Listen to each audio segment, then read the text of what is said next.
कहानी की शुरुआत उस मनहूस और ठंडी सुबह से होती है जब पुलिस स्टेशन में अनिरुद्ध बोस का पूरा परिवार और ऋषि के घरवाले इकट्ठा होते हैं। माहौल में अजीब सी बेचैनी है, लेकिन बोसे परिवार के चेहरों पर एक कुटिल आत्मविश्वास झलक रहा है। सबको पूरा भरोसा है कि आज कानून झनक को अपराधी ठहराएगा और उसे जेल ले जाया जाएगा। अनिरुद्ध सीना ताने खड़ा है, उसकी आंखों में अहंकार और जीत की चमक साफ दिख रही है। उसे लग रहा है कि अब बस कुछ ही पल और झनक हमेशा के लिए उसकी जिंदगी से बाहर हो जाएगी। अर्शी तो मानो पहले ही जश्न मना चुकी है। उसके चेहरे पर नफरत और तसल्ली दोनों एक साथ मौजूद हैं। ऋषि के घरवाले भी वही हैं, लेकिन उनके मन में डर और चिंता है। सबकी निगाहें उस एक फैसले पर टिकी हैं जो इस कहानी की दिशा बदलने वाला है। तभी अचानक माहौल पलट जाता है। पुलिस इंस्पेक्टर हाथ में हथकड़ी लेकर झनक की तरफ नहीं बल्कि सीधे अनिरुद्ध की ओर बढ़ता है। उसके शब्द पूरे स्टेशन में गूंजते हैं, mister Anirudh Bose, you are under arrest. यह सिर्फ एक वाक्य नहीं बल्कि बोसे परिवार पर गिरने वाली बिजली थी। अनिरुद्ध के चेहरे से रंग उड़ जाता है। उसके पैरों तले जमीन खिसक जाती है। अर्शी की आंखें फटी की फटी रह जाती हैं और पूरा पुलिस स्टेशन सन्नाटे में डूब जाता है। सिर्फ हथकड़ी की खनकती आवाज उस खामोशी को चीर रही होती है। जिस अनिरुद्ध ने झनक की इज्जत को रौंदा था, आज वही कानून के शिकंजे में फंसा हुआ है। इससे पहले कि कोई कुछ समझ पाता, पुलिस स्टेशन के दरवाजे पर भारी कदमों की आहट होती है। पराशर की एंट्री होती है। उसकी आंखों में आग है और चेहरे पर अजीब सा सुकून। वह अनिरुद्ध को हथकड़ी में देखता है और उसके होठों पर हल्की सी मुस्कान आ जाती है। वह धीरे धीरे अनिरुद्ध के पास आता है। अनिरुद्ध नजरें उठाने की हिम्मत नहीं कर पाता। पराशर गुस्से और दर्द से भरी आवाज में कहता है कि तुम्हें बहुत पहले ही जेल में होना चाहिए था। जिस लड़की ने तुम्हें अपना सब कुछ समझा, तुमने उसे सिर्फ जिल्लत दी। तुम एक नंबर के घटिया और नीच इंसान हो। तुम्हें क्या लगा था कि पैसा और रुतबा हमेशा तुम्हें बचा लेंगे? अनिरुद्ध के पास कोई जवाब नहीं होता। उसकी सारी अकड़, सारी ऊंची आवाज जैसे कहीं खो जाती है।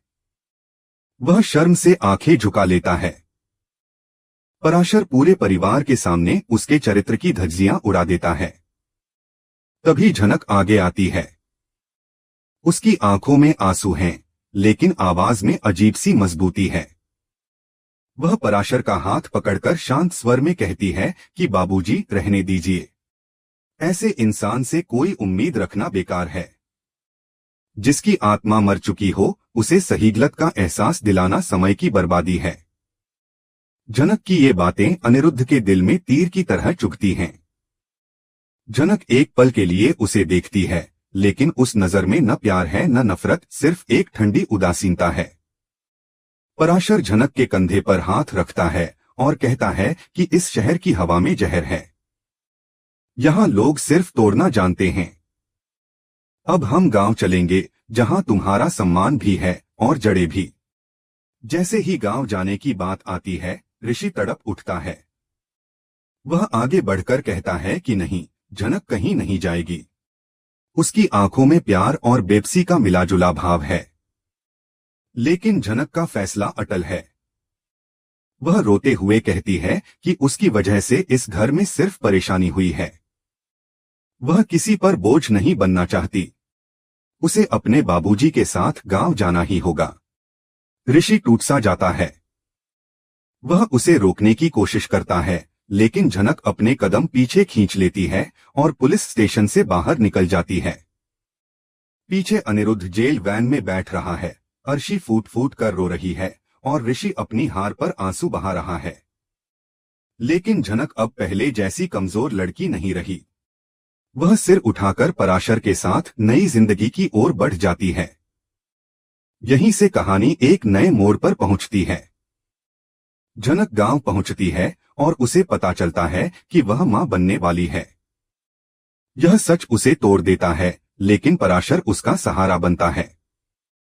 झनक तय करती है कि वह इस बच्चे को अनिरुद्ध का नाम कभी नहीं देगी। जिस आदमी ने उसकी इज्जत पर कीचड़ उछाला वह इस बच्चे का हकदार नहीं है।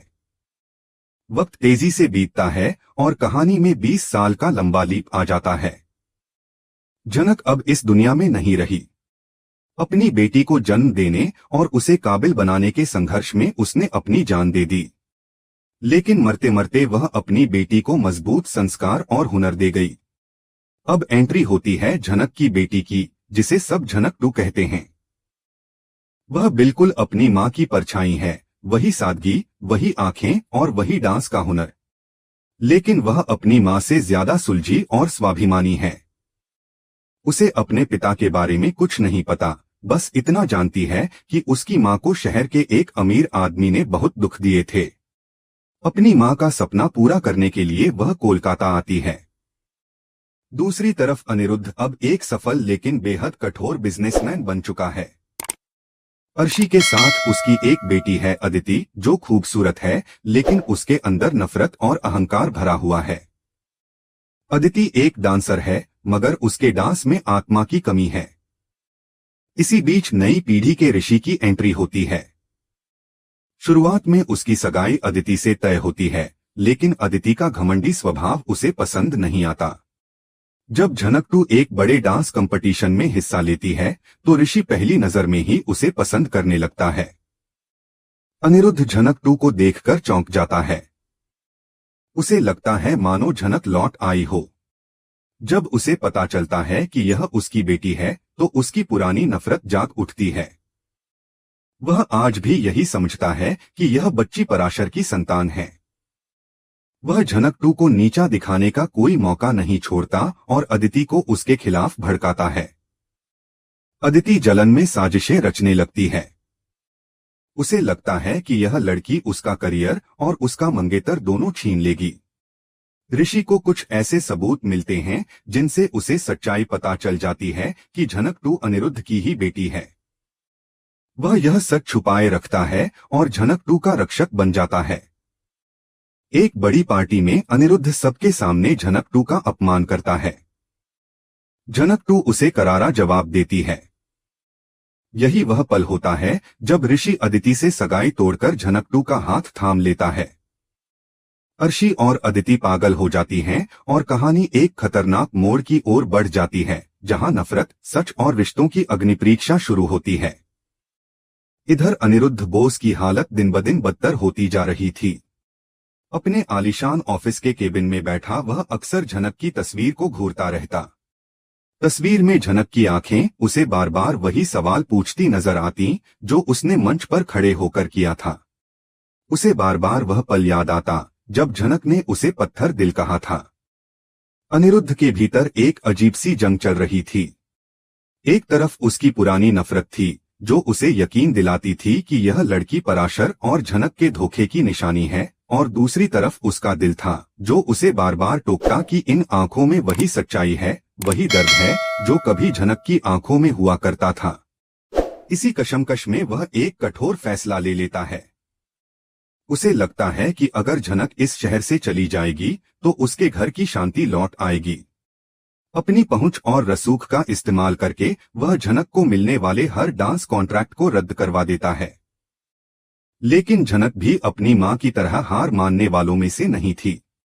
जब सारे रास्ते बंद हो गए तो उसने एक छोटे से कैफे में काम करना शुरू कर दिया। दिन में वह लोगों को कॉफी परोसती और रात में सड़कों के किनारे लैंप पोस्ट की पीली रोशनी में घंटों रियाज करती। उसके पैरों में छाले पड़ जाते, लेकिन उसकी आंखों में कभी शिकन नहीं आती। दूर से ऋषि यह सब देखता रहता। उसकी मेहनत और जिद उसे अंदर तक हिला देती। ऋषि जानता था कि अगर वह सीधे उसकी मदद करेगा तो झनक का स्वाभिमान आहत होगा। इसलिए वह एक अनजान मददगार बनकर उसके लिए एक छोटा सा डांस स्टूडियो किराए पर लेता है और उसे एक बड़े नेशनल लेवल कंपटीशन नृत्य शक्ति के बारे में जानकारी देता है। झनक को यह नहीं पता होता कि इस प्रतियोगिता का मुख्य जज कोई और नहीं बल्कि खुद अनिरुद्ध बोस होने वाला है। इसी बीच किस्मत कहानी में सबसे बड़ा मोड़ ले आती है। ऋषि को झनक 1 की वह पुरानी डायरी मिल जाती है जिसे पराशर ने सालों से संभाल कर रखा था। डायरी के आखिरी पन्नों में झनक एक ने अपने दिल का सारा दर्द उकेरा था। उसने लिखा था कि कैसे अनिरुद्ध ने उस पर शक किया, कैसे उसे घर से निकाला गया, जबकि उसके गर्भ में पल रहा बच्चा उसी अनिरुद्ध का अंश था। यह पढ़ते ही ऋषि के पैरों तले जमीन खिसक जाती है। उसे अब कोई शक नहीं रहता कि झनक अनिरुद्ध की ही बेटी है। वह बिना वक्त गवाए डीएनए टेस्ट कराने का फैसला करता है। अनिरुद्ध के ऑफिस से उसका इस्तेमाल किया हुआ पानी का गिलास और झनक के बालों का सैंपल लेकर वह लैब पहुंचता है। अब उसे बस उस रिपोर्ट का इंतजार होता है जो पूरी कहानी की दिशा बदलने वाली थी। उधर नृत्य शक्ति प्रतियोगिता का पहला राउंड शुरू हो जाता है। अदिति अपनी पूरी ताकत झोंक देती है। वह अपनी मां अर्शी के रसूख का इस्तेमाल करके जजों पर असर डालने की कोशिश करती है। जब झनक मंच पर आती है तो पूरा हॉल तालियों से गूंज उठता है। उसने वही सफेद लाल साड़ी पहनी होती है जो कभी उसकी मां की पहचान थी। जैसे ही संगीत बजता है उसके कदम बिजली की तरह चलने लगते हैं। जज की कुर्सी पर बैठा अनिरुद्ध अनायास ही खड़ा हो जाता है। उसे ऐसा लगता है जैसे समय पीछे चला गया हो और उसकी झनक फिर से मंच पर नाच रही हो। उसकी आंखें नम हो जाती हैं, लेकिन पराशर का ख्याल आते ही वह खुद को संभाल लेता है। अपने दिल की आवाज दबाकर वह झनक को सबसे कम अंक देता है। पूरा हॉल हैरान रह जाता है। ऋषि यह सब देख रहा होता है और अब उससे रहा नहीं जाता। उसी वक्त उसके फोन पर लैब से डीएनए रिपोर्ट आ जाती है। रिपोर्ट साफ कह रही होती है कि झनक अनिरुद्ध बोस की सगी बेटी है। ऋषि मंच पर चढ़ जाता है, माइक छीन लेता है और सबके सामने सच उगल देता है। पूरा हॉल सन्न रह जाता है। अनिरुद्ध गुस्से में उस पर चिल्लाता है, लेकिन जब रिपोर्ट उसकी आंखों के सामने आती है तो उसके हाथ कांपने लगते हैं। सच पढ़ते पढ़ते उसका चेहरा सफेद पड़ जाता है। अर्शी और अदिति के होश उड़ जाते हैं। झनक आगे बढ़कर अनिरुद्ध से सवाल करती है और उसके शब्द अनिरुद्ध के दिल में खंजर की तरह उतरते हैं। वह मंच पर ही घुटनों के बल गिर जाता है, लेकिन झनक उसका हाथ पकड़ने से इनकार कर देती है। इसके बाद घटनाएं तेजी से घटती हैं। अर्शी और अदिति अपनी हार स्वीकार करने को तैयार नहीं होती। झनक को रास्ते से हटाने के लिए वे एक खतरनाक साजिश रचती हैं। झनक का अपहरण होता है, लेकिन आखिरी वक्त पर अनिरुद्ध अपनी जान जोखिम में डालकर उसे बचा लेता है। उसी दिन पहली बार झनक के दिल में उसके लिए थोड़ी सी नरमी जन्म लेती है, लेकिन माफी अभी दूर होती है। कुछ समय बाद झनक नृत्य शक्ति का फाइनल जीतती है और ट्रॉफी अपनी मां की तस्वीर के सामने रखती है। अनिरुद्ध दूर खड़ा आंसुओं और गर्व के साथ उसे देखता रहता है। कहानी यहीं खत्म नहीं होती। शादी के बाद बोसे हाउस में खुशियों की तैयारी चल रही होती है, तभी झनक को एक अनाम लिफाफा मिलता है। उसमें झनक एक की पुरानी तस्वीर होती है और पीछे खून से लिखा होता है कि यह तो बस शुरुआत है। झनक समझ जाती है कि नफरत अभी जिंदा है। उधर अनिरुद्ध अपनी सारी जायदाद झनक के नाम करने का फैसला करता है, जिससे घर के बाकी लोग उसके खिलाफ हो जाते हैं। इसी दौरान ऋषि के बिजनेस पर गबन का आरोप लगता है और उसे फंसाने की साजिश रची जाती है। झनक अब कमजोर लड़की नहीं रहती। वह सबूत जुटाने निकल पड़ती है और पता लगाती है कि अर्शी जेल से ही यह सब चला रही है। अंतिम टकराव तब होता है जब गांव में झनक और ऋषि पर हमला होता है। अनिरुद्ध अपनी बेटी को बचाते हुए खुद गंभीर रूप से घायल हो जाता है। अस्पताल में झनक अपने खून से उसकी जान बचाती है। यही वह पल होता है जब उसका गुस्सा पिघलता है और वह अपने पिता को माफ कर देती है। अर्शी को उम्र कैद होती है। अदिति अपनी गलतियों का एहसास कर विदेश चली जाती है और कहानी एक नए सवेरे की ओर बढ़ती है। ऋषि और झनक की शादी होती है। अनिरुद्ध अपनी बेटी का कन्यादान करता है और झनक एक की तस्वीर के सामने सिर झुकाकर अपने अपराधों की माफी मांगता है। नफरत, साजिश और दर्द के बाद आखिरकार जीत होती है, सच, प्यार और पहचान की।